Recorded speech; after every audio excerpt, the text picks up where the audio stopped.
توی پست‌های قبلیمون گفتیم یکی از موارد سرعت داشتن هاستینگ خوب بود. یکی از دوستان پرسید خب چطور هاستمو الان انتقال بدم؟ بیا بریم زیر 20 ثانیه برات توضیحش بدم. اولش کافیه وارد مرورگرد بشی و اسم یکی از شرکت‌های معتبر هاستینگ رو سرچ بکنی و وارد سایتشون بشی که الان نتافراز در حال حاضر یکی از بهترین شرکت‌های هاستینگه.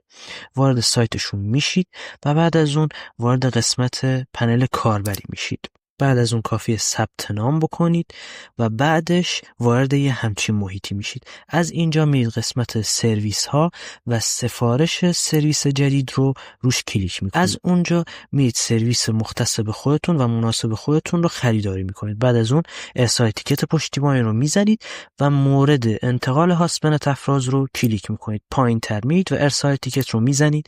بعد از اون کافیه فقط اطلاعاتی که ازتون میخواد رو توی فیلدایی که میخواد اونجا وارد بکنید. میرید پایین‌تر و ارسال تیکت رو